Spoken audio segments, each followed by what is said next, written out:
คนมีคนทำลายกระแจเข้าห้องค่อยเบิ่งเรื่องนี่ตอนคนเบิ่งมีราคานี่พี่น้องเบิ่งช่วยกันได้พี่น้องเด้เด้ไหนแล้วเด้ไหนอ้าวเด้ไหนอ้าวเด้ไหนออกมาดิเด้ไหนออกไหมออกเอาเงินค่อยเด้อเอาเด้ไหนห้องค่อยจะมีไหนเงินฮักค่อยนะจะเป็นไหนเงินในหักอยู่ห้องค่อยจะว่าเอาเลยค่อยปิดน้ำกันแม่เงินไอ้ยอดค่อยก็ห้องค่อยจะว่าเอาเลยเป็นไหนเอาเลยพี่เจ้าเป็นไผ่ห้องค่อยเจ้ามันเป็นไผ่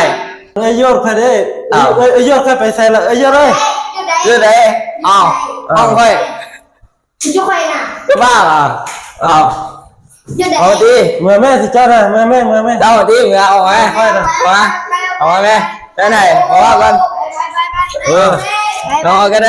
ได้ไหนบ้านนี้ห้องเขาเจ้าบุหูตู้บัวตู้บัวเลยอะไรยังเงินไอ้ยอดใครยอดจังไงตู้เข้าอันนี้ห้องไอ้ยอดใครนะค่อยยอดจังไงจุกค่อยได้ไหนได้ไหนสัตว์ให้ค่อยเข้าห้องนี้ป่ะห้องเขาตู้เข้าห้องเขาเอาแม่นว่ะโมเมนอันเข้าค่อยมันเคยมาเงินไอ้ยอดค่อยนี่เด้จะมาว่าก่อนจะมาจะใส่นี่ซื้อพอไม่ได้ซื้อพอค่อยซื้อตู้แม่เสียงขาดเบอร์อะไรเบอร์ค่อยซื้อลีจองตุนเบอร์ไม่อย่างเบอร์โทรไปเบอร์โทรพอก็ไปชื่อแล้วชื่อเบอร์โทรแม่เบอร์โทรแม่ดิเป็ดรัดตัวไว้รัดตัวจะได้ยังค่อยสิเมื่อน่ะบ่เมื่อมาว่ากันอัดตัวเข้าไปอัดตัวมาตอนที่บ้านพักกันน่ะบ้านพักได้นี่บ้านพักจะเฮ็ดอันยังไงเนี่ยออกนี่จะเฮ็ดยังไงค่อยเอาแคลกับแคลเพราะว่าเจ้ามาจะใส่นี่ใครมาส่งเจ้าค่อยอยู่บ้านพักบงวิไลนี่ตอนนี้จะมาจะเป็นยังสิจึงมาพี่พอค่อยขี่รถมาส่งอยู่นั่นค่อยเลยย่างมานี่แล้วเป็นยังไงค่อยเลยพิษกระเพาะค่อยก็เลยย่างเมื่อพอยอดค่อยไปใส่ละโยดยังโมมีโยดได้บ้านจะอยู่ไหนใครเบื่อมาได้บ้านจะอยู่ไหนถามก่อนบ้านจะอยู่ไหนบ้านเคยอยู่